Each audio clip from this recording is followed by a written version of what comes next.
She was taller than towers, her shadow larger than mountains, her name whispered across the galaxy with fear and trembling.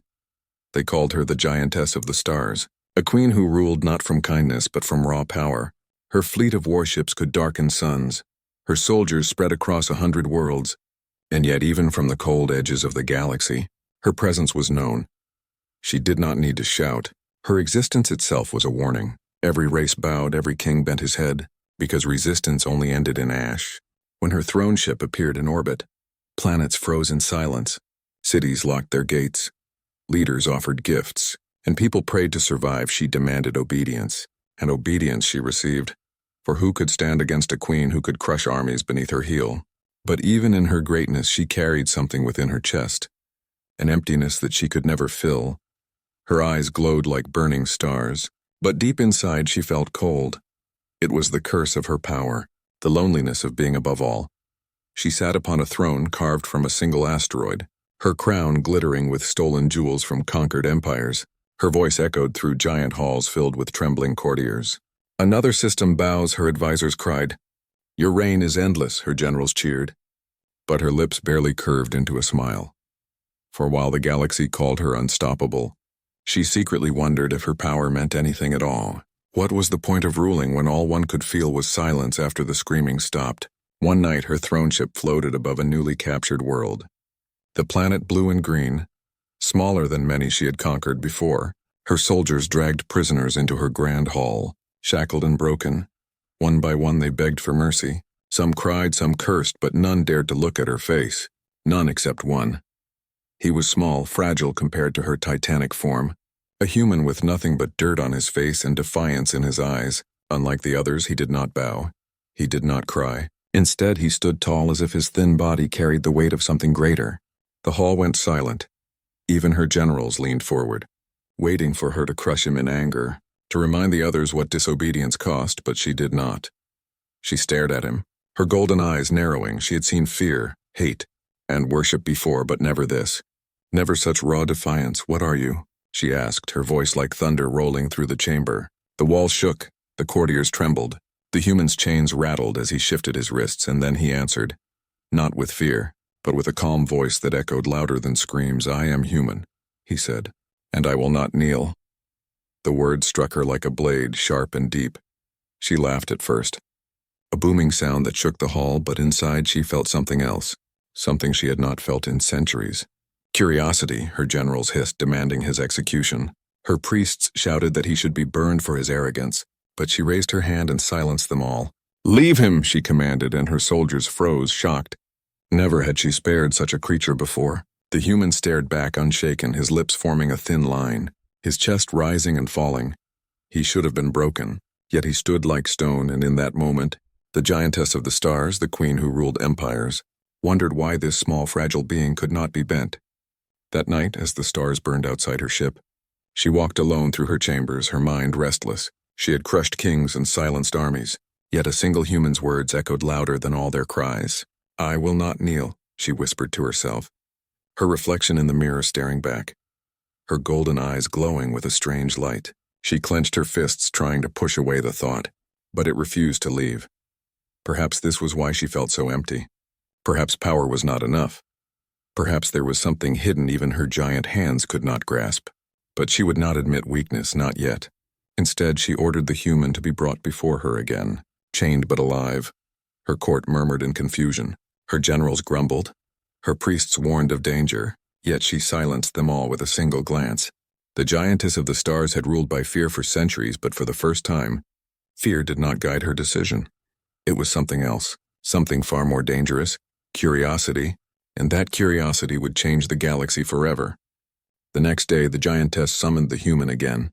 Her throne room stretched for miles, lined with banners of fallen worlds, and yet all eyes were drawn to the small figure chained in the center. He looked fragile against the vastness of her court, like a candle flame in a storm. But he did not flicker. She leaned forward, her massive form filling the hall with shadow, her golden eyes staring at him like twin suns. "You refused to kneel yesterday," her voice thundered. "Do you know what that means?" The courtiers trembled, the generals smirked, waiting for his death. The priests whispered curses under their breath. But the human did not break. His lips curled slightly, a strange half-smile, and he answered with calm words, "It means I am not afraid of you." Gasps filled the chamber. One general spat on the floor, roaring that the human must be executed. Another shouted that this insult could not be allowed. But the giantess raised her hand and silenced them all, her gaze never leaving the small man. "You are weak," she said, her voice low but sharp as a blade. "Your body is fragile, your race is scattered, and yet you dare to stand before me without fear. Why?"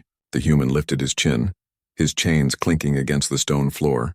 "Because fear is a choice," he said, "and I will not give you mine." The words hung in the air like lightning. No one in the hall had ever spoken to her like this, not even kings, not even warlords. The giantess felt a strange stirring in her chest. Anger, yes, but also something more. A spark of curiosity that refused to die.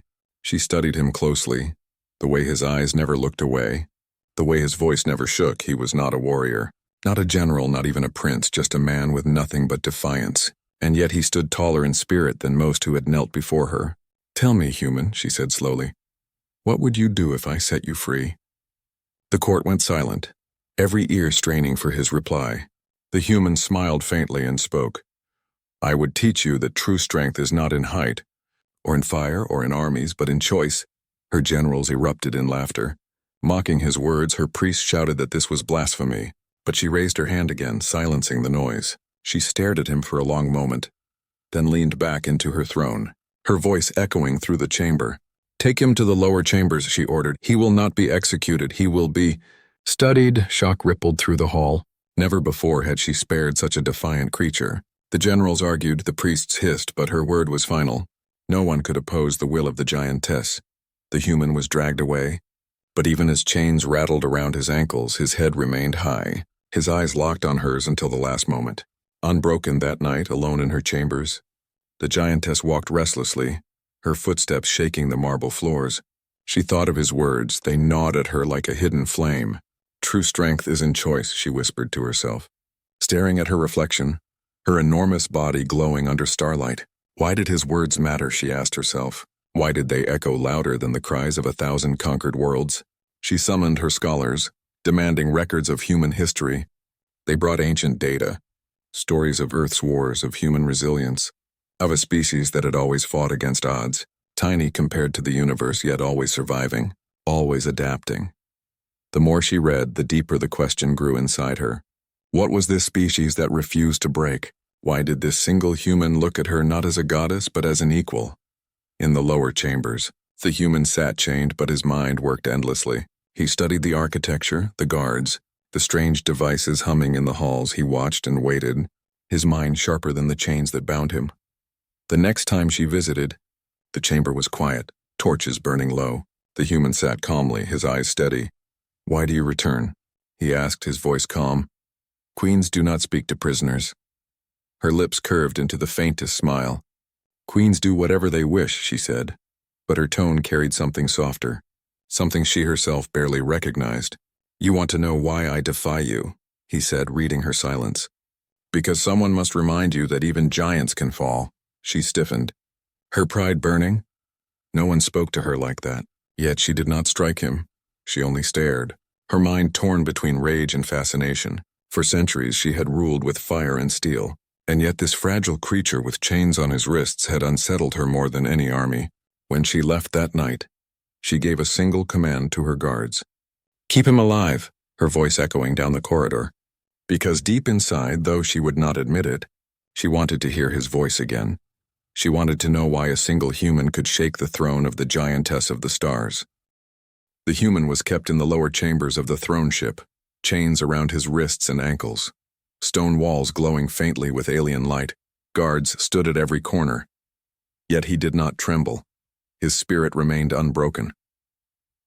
The giantess of the stars had visited many prisoners before, but none had stayed in her thoughts like this one. His words echoed in her mind each night. "True strength is in choice."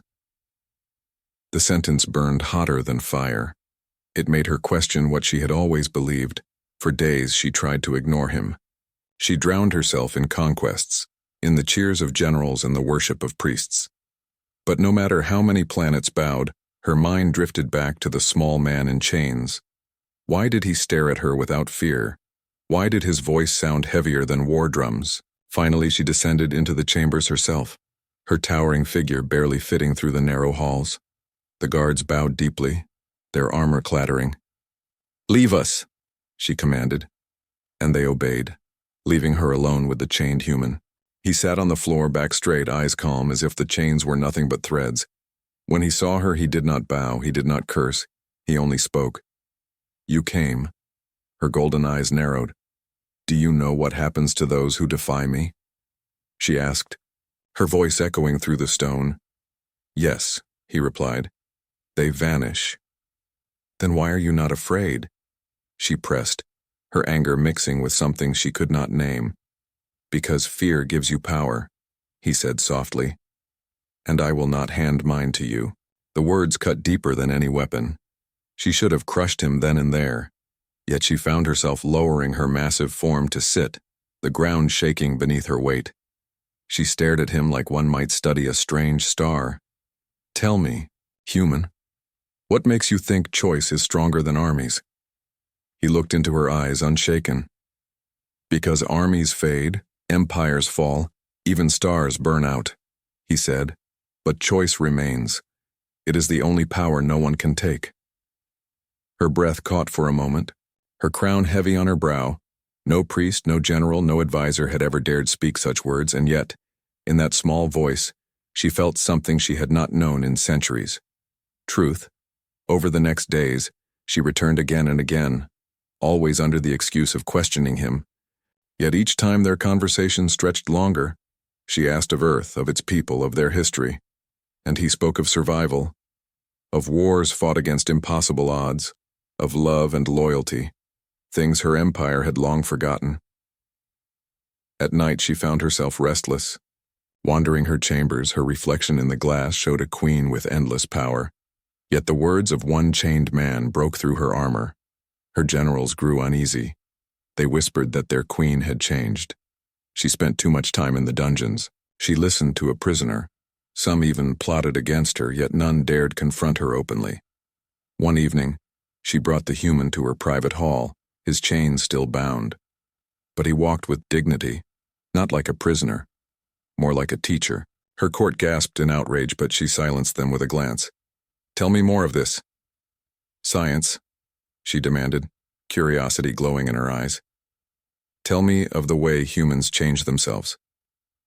He spoke of experiments, of the fragility of human bodies, but also their adaptability.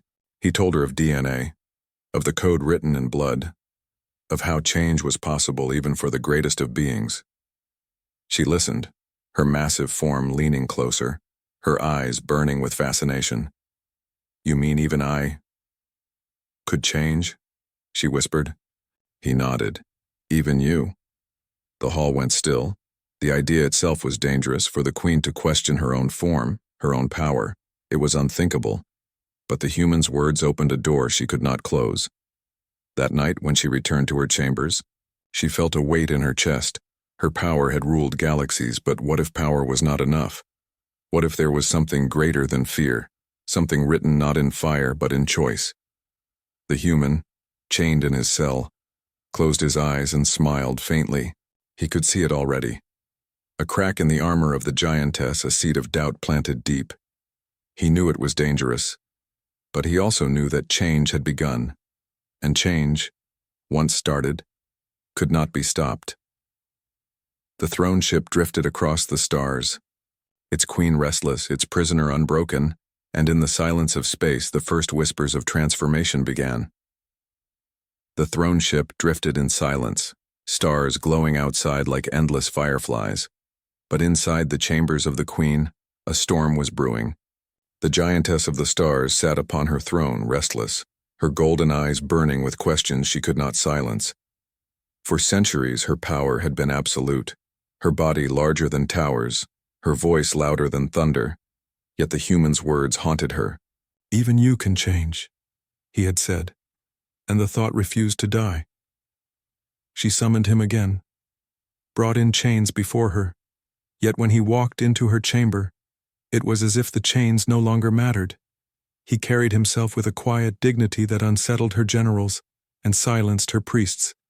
"You spoke of DNA, she said slowly, her voice low but heavy with curiosity.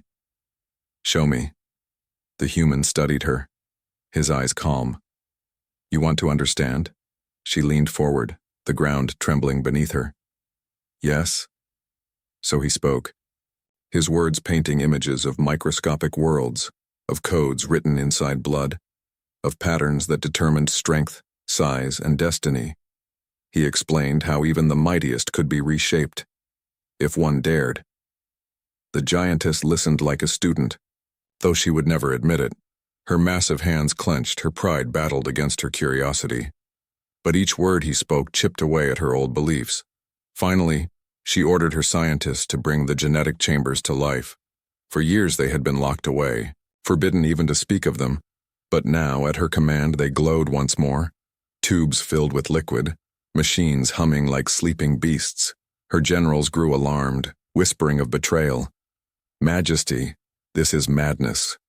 One of them dared to speak, but she silenced him with a single glance, her voice cold. I decide what is madness. And so the human was taken to the chambers, still bound, but with tools at his fingertips. He studied the alien technology, his eyes sharp, his mind moving faster than the guards could follow. For days he worked, decoding symbols, mapping patterns, cross-checking blood samples. Sometimes he spoke to her, telling her what he found, and sometimes he said nothing, his silence heavier than words. The giantess watched from the shadows, her heart restless. She told herself this was only an experiment, only a way to test his arrogance. But deep inside she knew it was more. One night, when the ship floated above a sleeping world, she entered the chamber alone. The human stood by the glowing machines, his face lit by pale light. He turned when he heard her footsteps. You should not be here without guards, he said. I need no guards, she replied, her voice echoing against the walls. She stepped closer, lowering her massive form until her golden eyes met his. Tell me, human, if I allowed this experiment, what would happen to me? He hesitated, his voice careful. You would change, perhaps smaller, perhaps weaker in body, but stronger in ways you cannot yet see. She frowned. Her pride stung. Weaker? Yes, he said. Weaker in the way you measure strength, but stronger in what truly matters. Her heart beat faster, her hands curled into fists. She wanted to strike him for daring to say she could be weak, yet something in his eyes held her. A calm truth that no army could crush. Do it, she commanded suddenly, her voice sharp, her pride breaking under her own curiosity. Change me. The human stared at her, chains still around his wrists. Are you certain? Yes, she whispered, her voice softer now, almost fragile. I must know. That night, as the stars burned outside, the human prepared the machines. He took her blood, studied its glowing strands, adjusted the codes, and at last filled a vial with shimmering liquid. She watched every step, her chest heavy, her mind screaming against her choice, but her heart refusing to turn back. Drink, he said at last, holding the vial up to her. For the first time in centuries, her hands trembled, her golden eyes fixed on the liquid that could unmake her. She lifted it to her lips and swallowed, the taste sharp like lightning. Her body shuddered. The chamber lights flickered. Pain rushed through her veins, her body glowing, her skin burning with fire. She fell to her knees, her massive form shaking the floor. Her generals burst into the chamber, weapons raised but froze at the sight of their queen. She roared, her voice shaking the halls, her body twisting, shrinking, her towering height lessening with each breath, the crown sliding from her head as her frame grew smaller, her hands gripping the stone floor. The human stood firm, his eyes steady. It has begun, he whispered. Her generals shouted in horror. Her priests screamed of betrayal, but no one dared move. They watched as the giantess of the stars, ruler of empires, bent beneath her own transformation, and when at last the light faded, she lifted her head, her golden eyes still burning, but her form changed, smaller, less monstrous, more human. She gasped for breath, her pride shattering like glass. She looked at the human with rage and fear in her voice. What have you done to me? He met her gaze calmly, his words soft but heavy. I gave you a choice. The throne ship trembled with whispers. The once unstoppable giantess had changed. Her body no longer towered like a mountain. Her voice no longer thundered through the halls. She still stood taller than any human, but her size was less than half of what it once had been.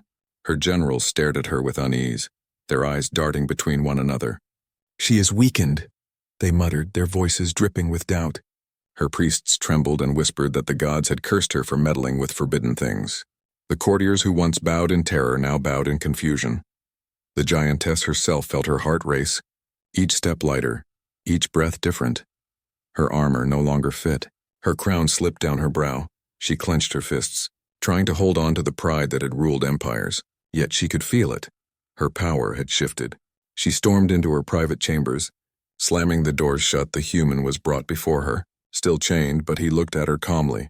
His eyes filled not with triumph, but with quiet knowing. What have you done? She demanded, her voice shaking, though not from fear, from rage and uncertainty. I feel smaller, weaker. He tilted his head. And do you also feel? She froze. His words struck deeper than blades.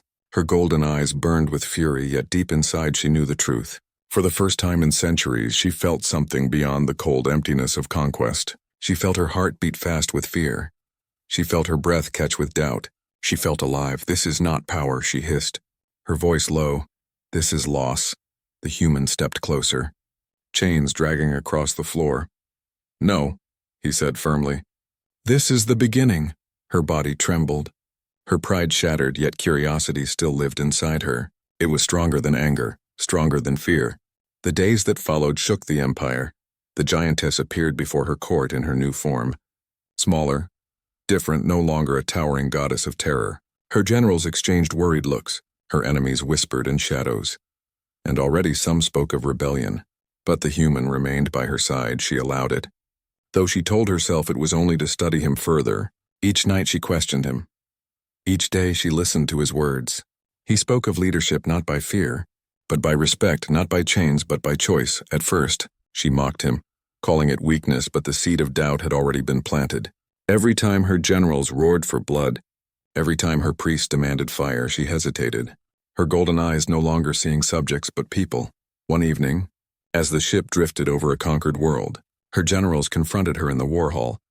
Majesty, one said sharply, your strength is fading, your body shrinks. Your enemies will rise if you do not crush them now. Another spat. This human poisons your mind. Let us execute him and end this madness. The hall erupted in agreement, blades striking against armor, voices echoing like thunder. For the first time in centuries, her rule was being questioned openly. She rose to her feet, her body still smaller but her eyes glowing like suns. The room silenced at her glare. Do you doubt me? She asked, her voice cold. None dared to answer. But the silence itself was a wound. That night she returned to the human, her steps heavy, her voice raw. They doubt me, she admitted. My own generals smell weakness. They will tear me apart if I falter. The human met her gaze. Then you must decide, he said. Will you rule by fear as you always have? Or will you rule by something greater? Her lips tightened.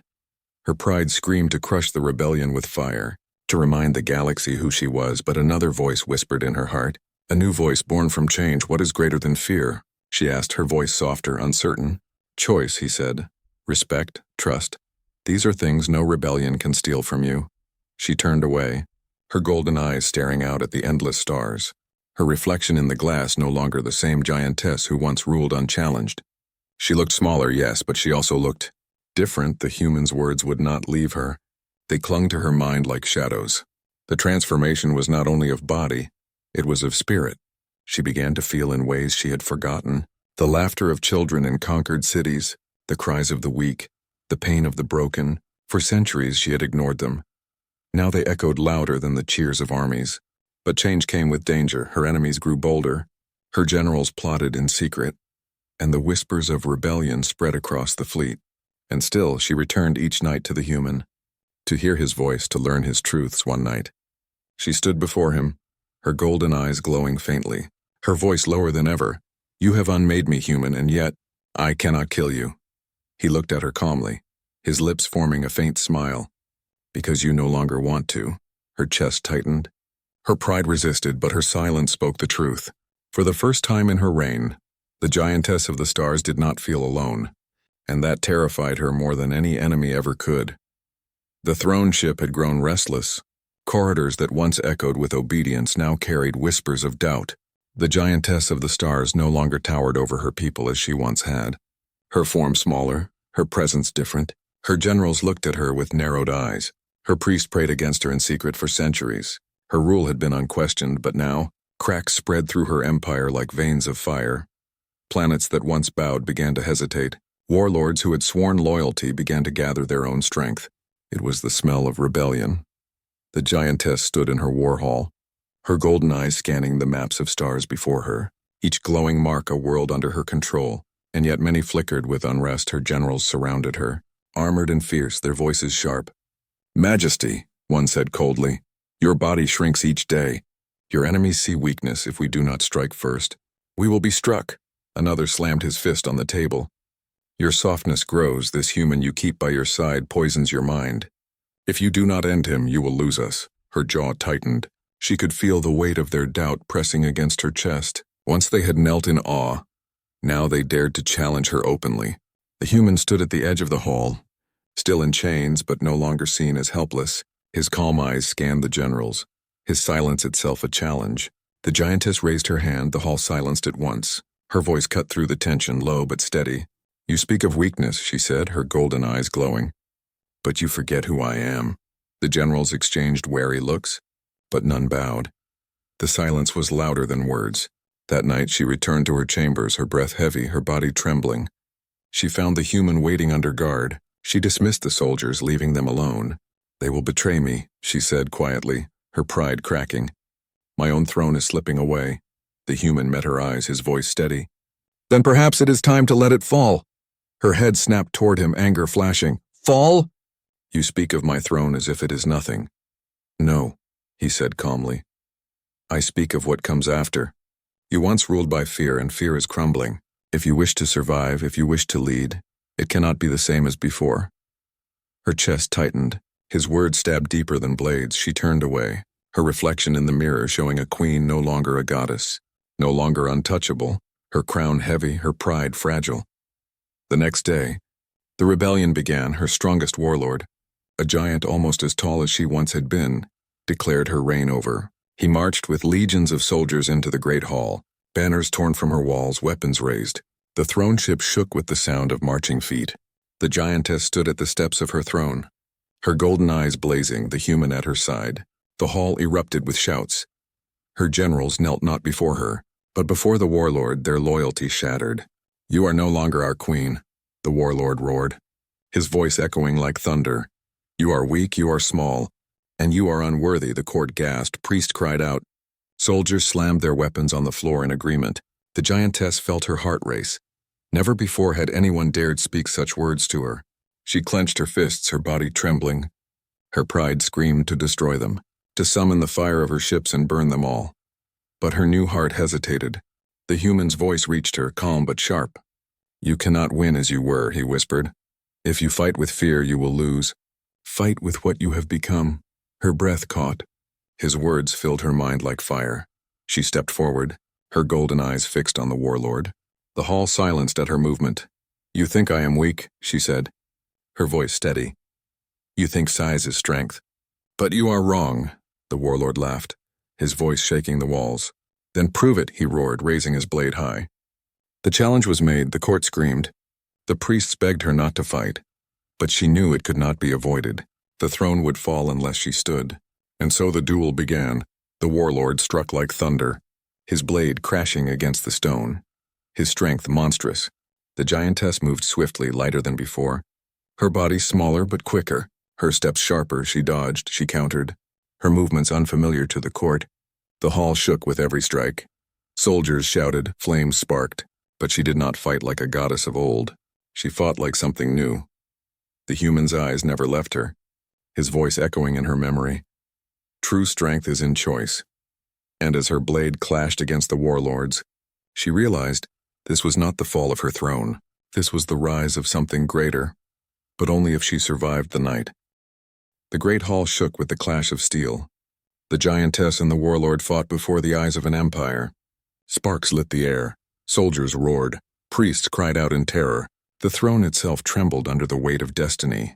The warlord was massive, his strikes heavy, each blow crashing like a falling star. Once she would have matched him in raw strength, towering above all, but now her body was smaller. Her power reduced, her general smirked, certain she would fall. Yet as the duel raged, something strange began to happen. The giantess moved differently, quicker, sharper, her steps light, her blade precise. She was no longer fighting with brute force. She was fighting with speed, with thought, with choice. The human watched from the edge of the hall, his chains rattling as he leaned forward. His eyes locked on her, his voice whispering across her memory. True strength is not in fear. It is in choice. The warlord swung his blade, shattering stone, roaring with pride. "You are nothing without your size," he bellowed. But she slipped past him, her smaller frame weaving through the storm. Her blade cut across his armor, sparks flying. The court gasped. Priests covered their mouths. Never had they seen their queen fight like this. No longer a goddess of fire, but something new, something unpredictable. The warlord grew furious, striking faster, his anger blinding him. She dodged again, her eyes burning with focus. Her blade flashed, cutting deeper until at last, with one swift strike, she brought him to his knees. Silence fell, the hall frozen. The once unstoppable warlord gasped for air, blood on his lips, his eyes wide in disbelief. The giantess stood over him, her golden eyes glowing, her blade raised high. The court waited for the final strike, for the queen of fear to finish him as she always had. But she did not. Instead, she lowered her blade. Her voice echoing through the hall, strong but calm. "Fear ruled long enough," she said. "Today, I choose something greater." The hall erupted in gasps. The general stared in shock. The priest fell silent. The warlord bowed his head, defeated not by strength, but by choice. The soldiers, confused at first, began to lower their weapons. Some knelt, not out of fear, but out of respect. The air shifted. The old rain cracked, and something new began. The giantess turned to her people, her smaller form standing tall in spirit. "I am not the queen you once feared," she declared. "I am the queen who will lead by truth." By strength of heart, not size, not terror, but choice. For a moment silence ruled, then slowly one soldier struck his fist to his chest, then another and another, until the hall thundered with voices, not of fear but of loyalty. Her throne had fallen, but in its place rose something far greater. Later that night, in the quiet of her chambers, she sat with the human. No chains on his wrists, no guards at the door. Her golden eyes softer than ever before. "You risked everything," she said, her voice low. "You gave me weakness, and yet it became strength." The human smiled faintly. "You chose it, not me." She looked at him for a long moment, her chest heavy, her crown lying forgotten on the table beside her. For centuries she had been alone, yet now she felt something she had never known. Not fear, not pride, but connection. "Stay," she whispered, the word fragile, more fragile than any she had ever spoken. And he did. From that day forward, the galaxy no longer spoke of the giantess of the stars as a goddess of terror. They spoke of her as something greater, a ruler who had fallen and risen again, reshaped by choice, reborn by humanity. Whispers spread across empires, whispers that terrified tyrants and gave hope to the broken. "The Queen of Stars is gone," they said, "but in her place, something far more dangerous has risen." For she was no longer a giantess of fear, she was a queen of choice, a ruler with a human heart, and beside her, always, stood the man who dared to defy her,